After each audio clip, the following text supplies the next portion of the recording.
village community along the Japanese highway. Tell me more about the platform. This platform, called Focal Online TV Daily Edition of Inside the Print Media, does not encourage any form of dialogue between the viewers and the presenters. Oh, you mean nobody calling there? No, you can't call on a show. Let me talking out like when we're no calling there.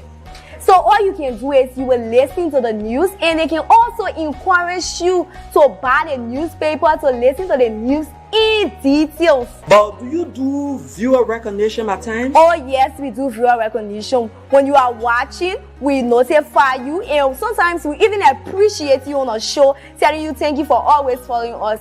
We also encourage you to share the live stream, because the more you share the live stream, we transform and we transition ourselves as a broadcast team as well. Wow. So when can I better get this program you are talking about? This program is aired every Monday to Friday at 10 a.m. to 10:45. The program runs for 45 minutes. Wow. And guess what? What? We bring you hot stories of our trending situation within our country, Liberia. Imagine hearing stories from Hot Pepper newspaper, from the Daily Observer newspaper, from Front Page Africa. Are you a lover of Front Page Africa? Oh yes, I'm a lover of Front Page Africa, and the Women Voices, and a lot more. Not forgetting international news, BBC, Wow. CNN, ABC News. We bring you headlines from those standpoints. Wow, that is very, very, very amazing. So we say, join us every day on the daily edition of Inside the Print Media at 10 a.m. with the headlines of top stories in our country and the world at large on Focal Online TV.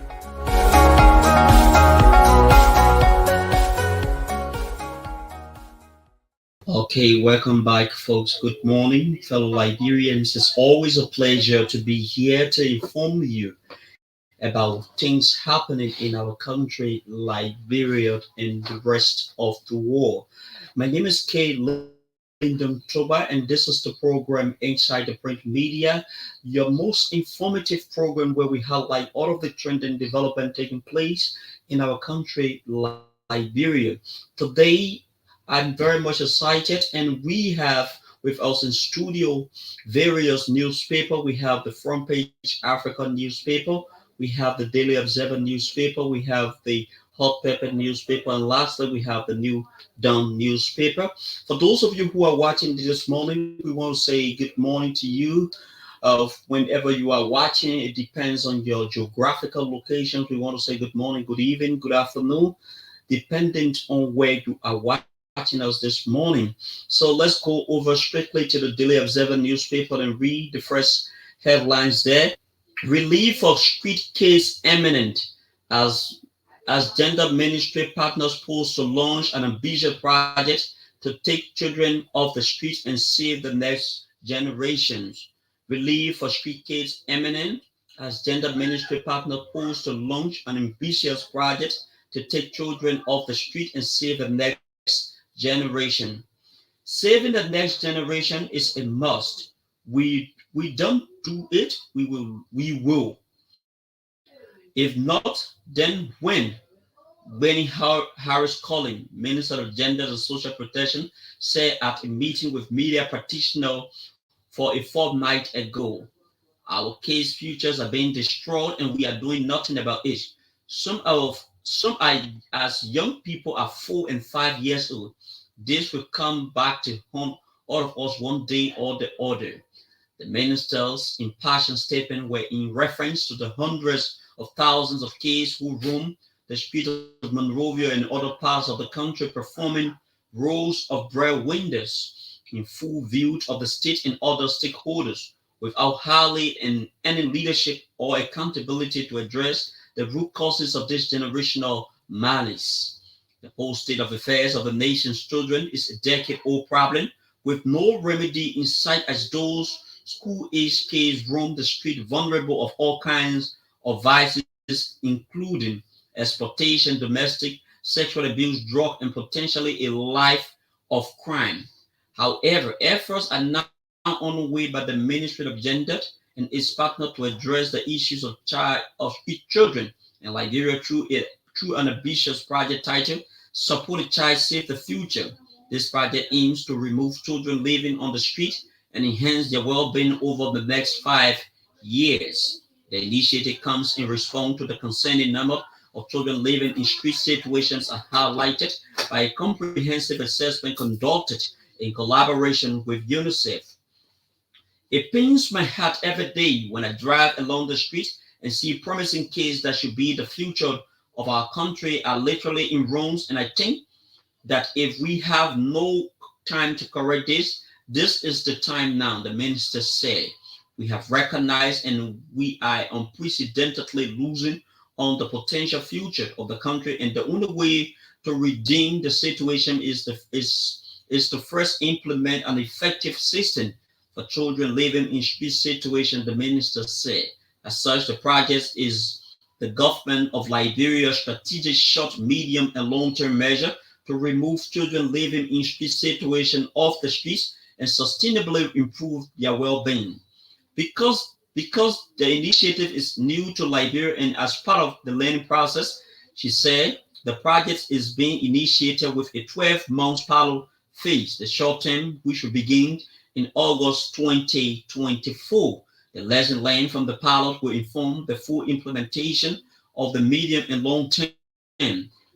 Background of the project: the Ministry of Gender, in partnership with UNICEF, conducted an assessment in 2022, which resulted in the development of the national roadmap on the protection of children living in streets and situations. Data from the assessment revealed a staggering number of 366,584 children who were living in streets situations, constituting the highest number of children in the street, namely Montserrado, with 153,965 children, Nimba 51,321, representing 71%, Grand Bassel 37,654.8%, Bon County 37,658.4%, 10%, and Margibi 29,326.272%. The remaining 16% are from the remaining 10 counties across Liberia. The report defines street children using these distinct categories, referring to the same but with slightly different conditions. Children permanently living in the street, those who sleep in public places without the presence of their family, working street children, those who work on the street during the day and return to their families at night, and those who live with their families on the street. The survey reveals several reasons for the situation, some of which are multi-dimensional: poverty among parents, parental non-support. Most men leave women, mothers to care for the children, orphans, and abandoned children. Other reasons are drug abuse among children, teenage pregnancies, and early parenting, child labors, and peer pressure. Over the next 6 years, the project targets to significantly reduce the overall number of 366,584 drastically, the Minister College said. Though the project is yet to be officially launched, some interventions have already been made. The government has committed 798,000 as a startup for the pilot phase, with 50 social workers being recruited and trained in the following: community entry, identifications and documentation, child protection, best practices, referrals, and counseling. Social workers have already mapped over 200 communities across the four project zones, with 10 private schools have been identified where public spaces are not within reach of children to have the possibility enrolled. Minister Colley disclosed. Public rehab centers have been identified to provide detoxification services led by the Ministry of Health and Social Protection. The minister emphasized the importance of public involvement and encouraged individuals to participate as foster caregiver or support the projects in various capacities. She disclosed that 50 potential foster caregivers have voluntarily admitted their information into the project foster care registry and will be trained by the Ministry of Gender, and that UNICEF has provided initial training for the project social workers on the uses of child protection information system and has also committed to providing training ahead of the official launch. The development of CPIMS has supported by the UNICEF and intended to collect, store, analyze, and child self protection related data, which is very instrumental for the Street Children Project, she said. The ministry is now calling on the public to own this national effort by voluntarily signing in as a foster caregiver by providing a child home or support them in the care of another. For every foster parent that gives a child or children home, the Ministry of Gender will assign a social protection to their homes to monitor the well-being of the child or children. Based on the prevalence of street peddlers in Montserrat County, the ministry divided the county into 4 zones.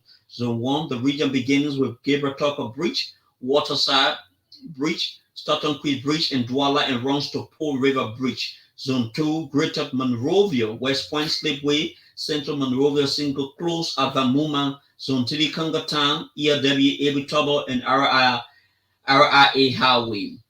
Zone 4, Japan Freeway, Painesville Red Light, Mount Barkley, Johnsonville, Toddy, and Dixville. The Ministry of Gender and Social Protection seals MOU with Street Child Liberia in support of the Street Child Project Save the Future. The Ministry of Gender on Wednesday, August 14, signed an MOU with Street Child Liberia to help recruit and enroll 50,000 children from the streets in the next 6 years. Street Child, with the arrangement, will mobilize resources, do recruitment along with the ministry to place the kids in school and provide livelihood support on grants to their parents. With this being said, this is how we move over to another headlines. ECOWAS Parliament Speaker calls for increased financial support, and this development has been written by Julius Jett of Okida fame. Challenges member states to regularize due payment as regional bloc considers amending legislation for full autonomy. The Speaker of the ECOWAS Parliament, Mohamedou Ibrahim, has called upon member states to increase their financial commitment to the community in order to address the challenges facing the region. This call was made during a joint committee meeting in Abidjan, Cote d'Ivoire, where discussion focused on the role of parliaments in the budget formulations and the monitoring. The joint committee, which focuses on decentralization, comprises committees on administration, budget, finance, public accounts, and macroeconomic policies and economic research. ECOWAS member states collectively owe more than 600 million in levies, which has hampered the integration's objective and productivity, transparency, and accountability, authorities said.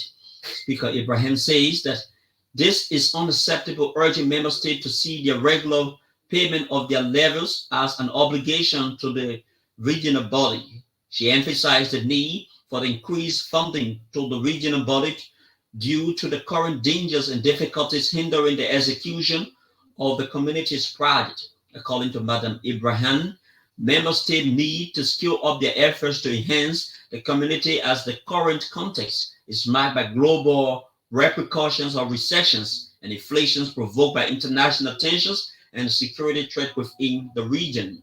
The commitment to ensure transparent use of finances was highlighted by Benjamin Kula, the chairman of Finance and Budget Committee of the ECOWAS Parliament.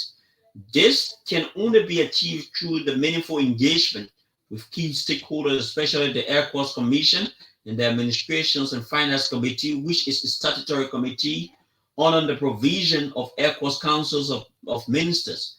Chairman Kalu, who is also the Deputy Speaker of the Nigerian House of Representatives, stressed the importance of constituent awareness about the Parliament.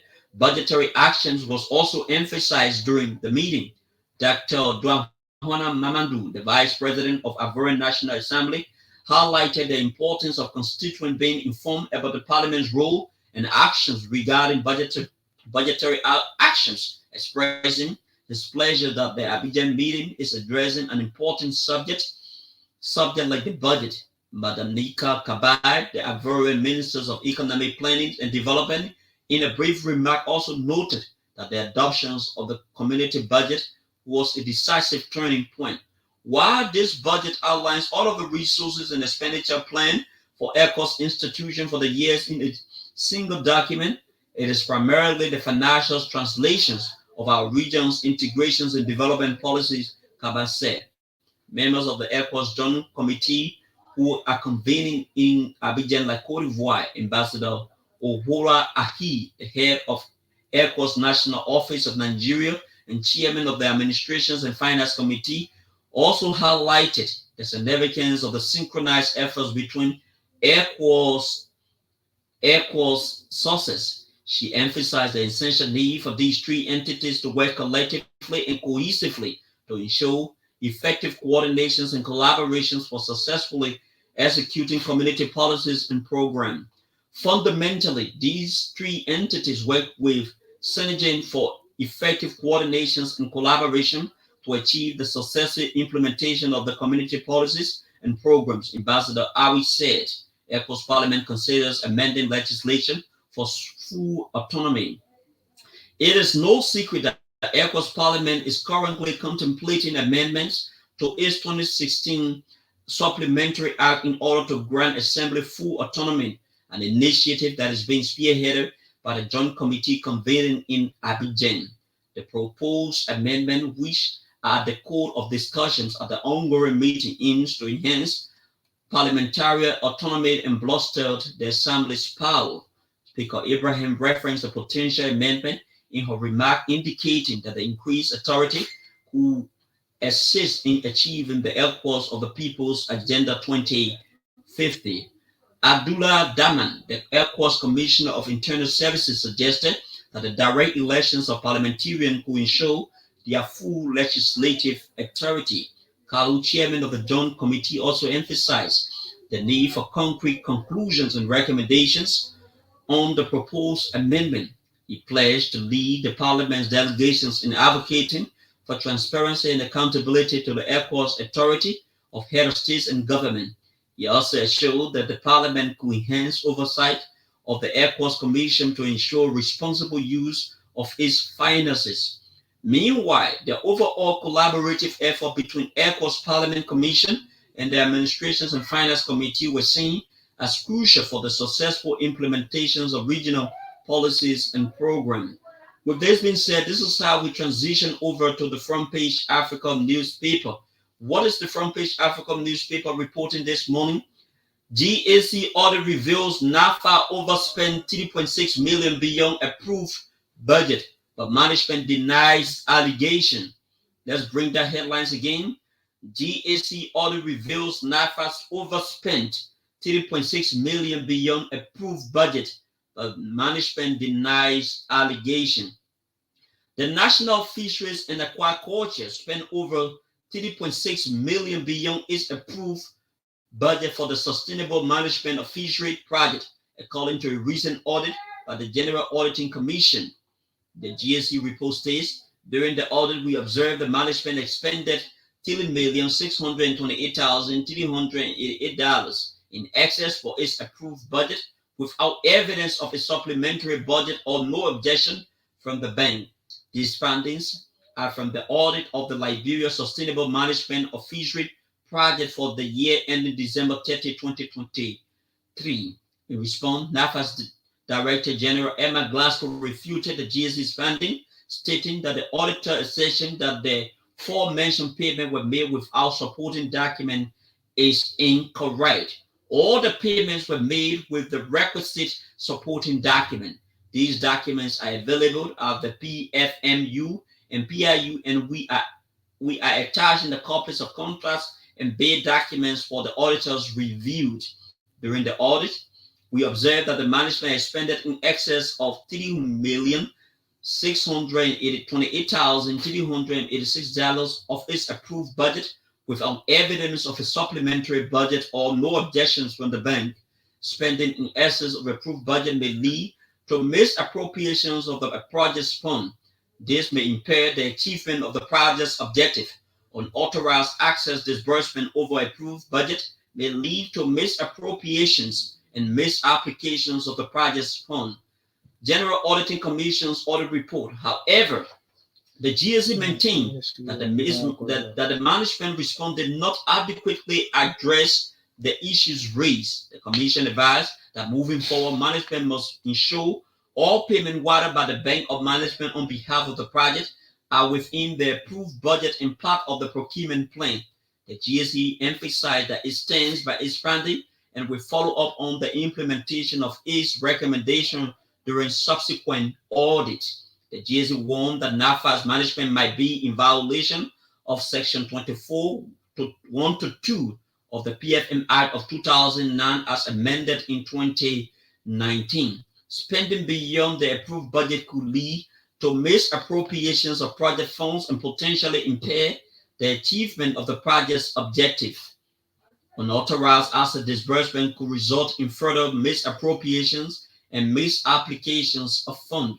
Recommendation: the GSE recommended that NAFA management account for expenditures exceeding the approved budget without evidence of a supplementary or recast budget or in no objections from the bank.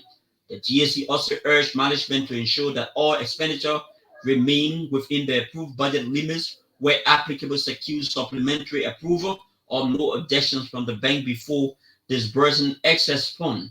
Proper documentation of these actions should be maintained for administrative and audit purposes. Furthermore, the GSE advised NAFA to conduct periodic reconciliation between budgeted and actual revenue and expenditure using any identified gap to guide future revenue collections and disbursement activity. Periodic budget performance reports should be thoroughly documented and filed to facilitate future review. The GSE also noted that the NAFA made payments amounting to $2,989,161 US without adequate supporting documents such as contracts and pay document to validate the authenticities of these transactions. In the absence of proper documentation, the GSE warned that the validity, occurrence, and accuracy of the payment could not be adhered, leading to a potential misappropriations of project's fund.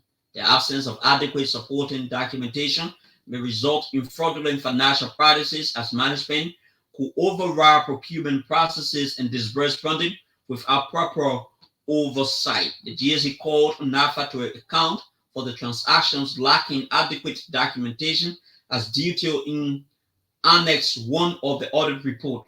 It also emphasized that all future transactions should be backed by requisite documentation consistent with financial management regulation.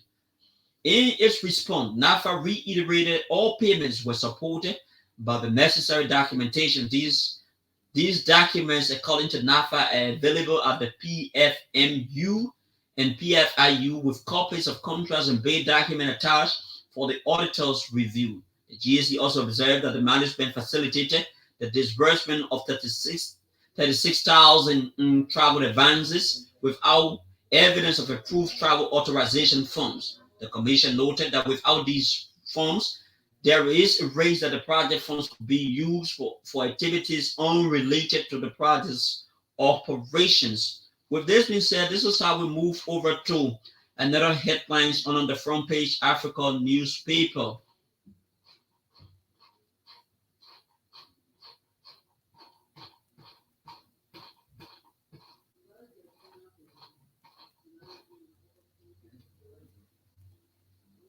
Government undecided on status of 50 Liberians on diplomatic mission as Senate Foreign Affairs Committee probes employee status.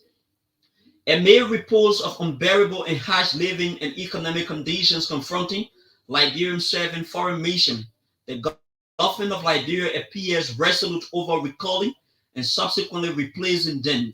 In February this year, the Liberian government, through the Ministry of Foreign Affairs, set up a committee to probe the questionable deployment of some Liberians across diplomatic missions across the world during the transitional period leading to the inaugurations of President Joseph Boakai.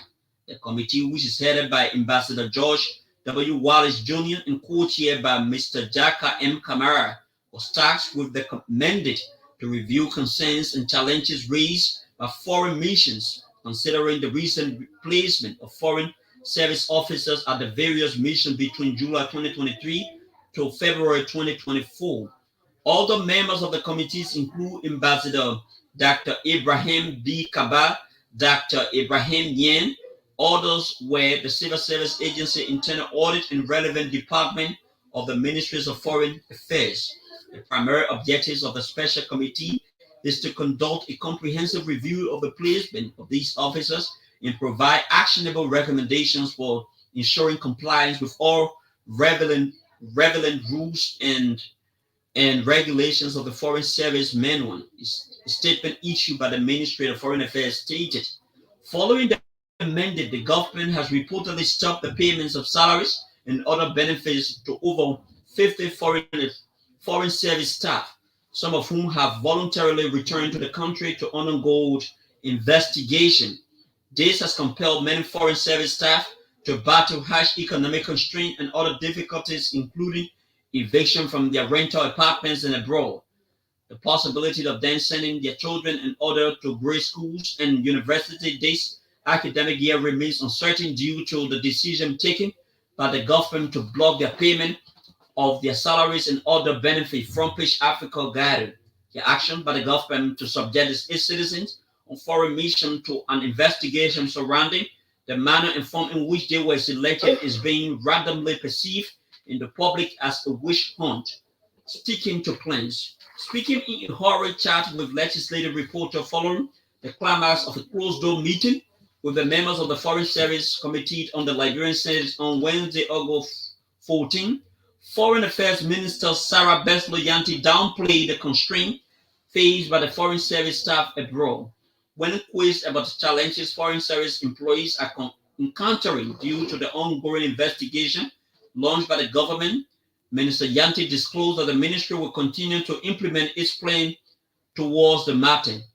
We had a very brief discussions on issues of foreign affairs centers around the key issues that we continue to work on together and ensuring that foreign service is strengthened. Liberia has key steps and it takes towards ensuring the rebranding of the country.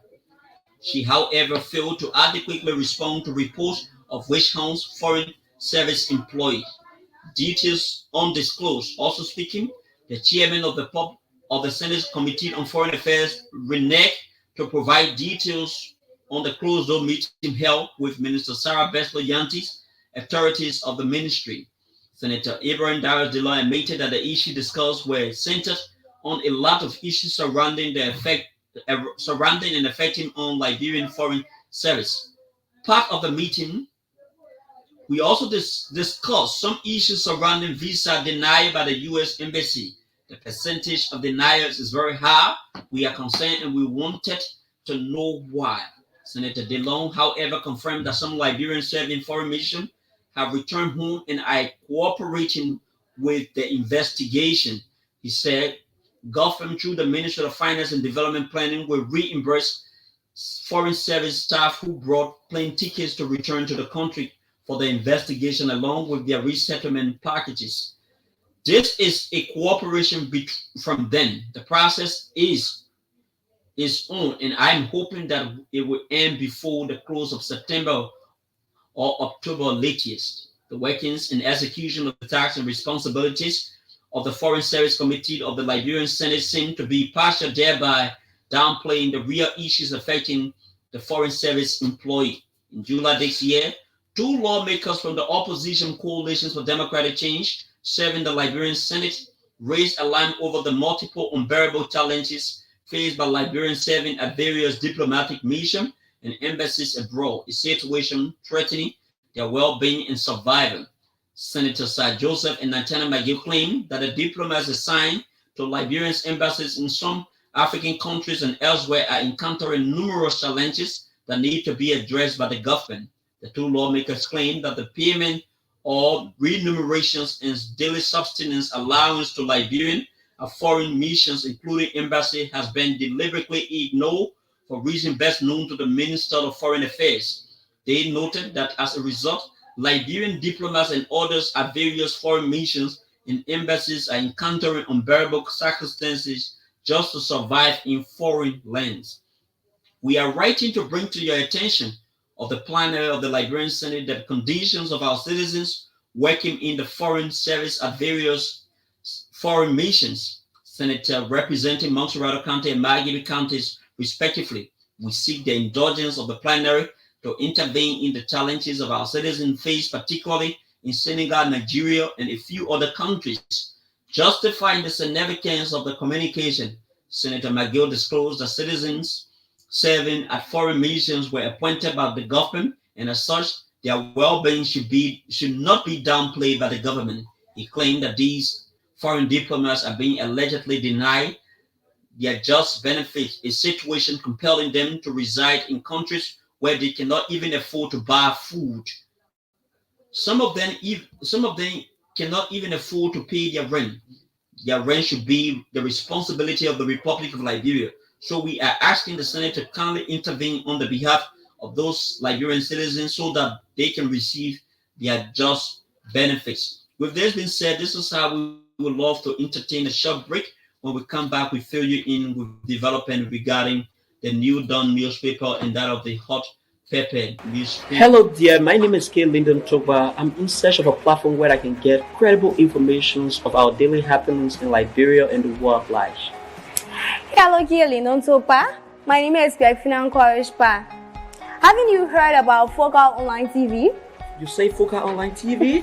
Focal Online TV is located within a Tobo village community along the Japanese highway. Tell me more about the platform. This platform, called Focal Online TV Daily Edition of Inside the Print Media, does not encourage any form of dialogue between the viewers and the presenters. Oh, you mean nobody calling there? No, you can't call on a show. Let me talking out like when we're no calling there. So all you can do is you will listen to the news, and they can also encourage you to buy the newspaper to listen to the news in details. But do you do viewer recognition at times? Oh yes, we do viewer recognition. When you are watching, we notify you, and sometimes we even appreciate you on a show, telling you thank you for always following us. We also encourage you to share the live stream, because the more you share the live stream, we transform and we transition ourselves as a broadcast team as well. Wow. So when can I better get this program you are talking about? This program is aired every Monday to Friday at 10 a.m. to 10:45. The program runs for 45 minutes.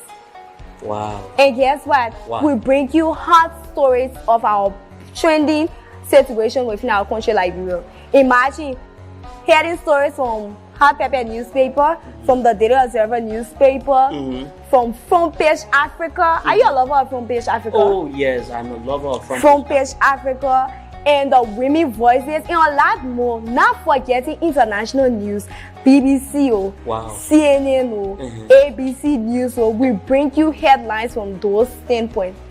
Wow, that is very, very, very amazing. So we say, join us every day on the daily edition of Inside the Print Media at 10 a.m. with the headlines of top stories in our country and the world.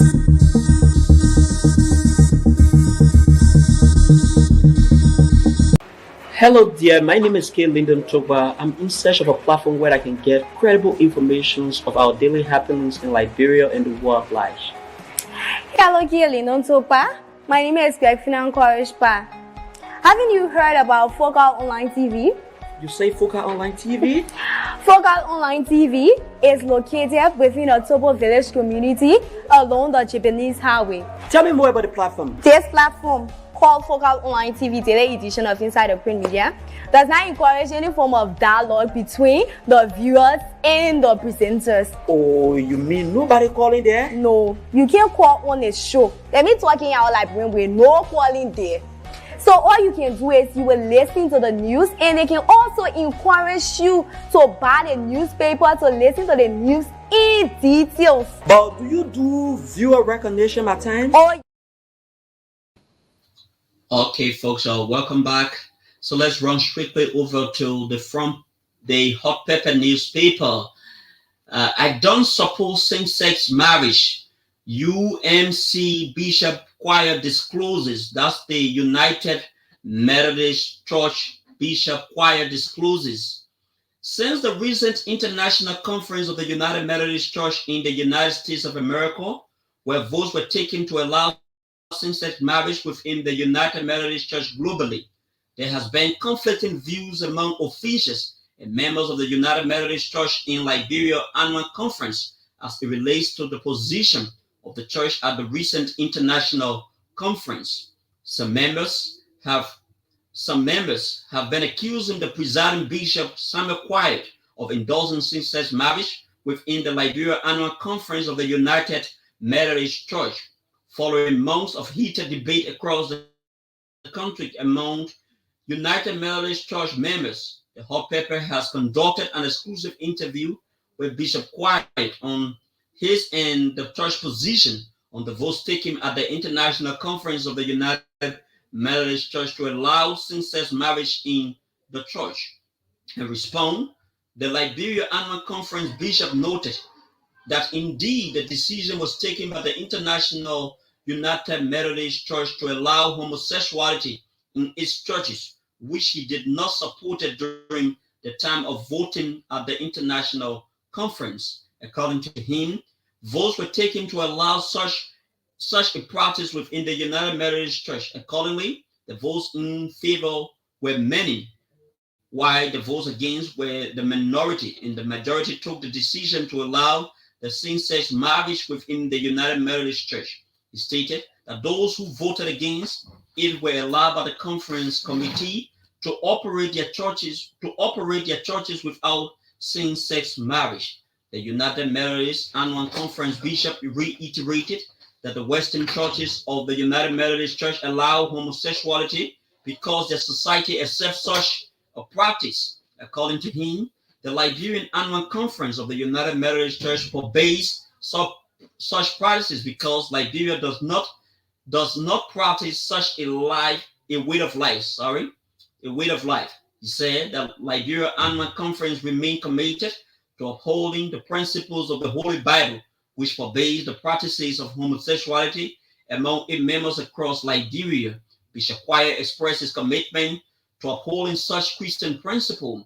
He at the same time calling on those supporting the issues of homosexuality within the church to wait for next year's annual conference of the Liberia Annual Conference to enable them to quit and join their family at the Global Methodist Church level.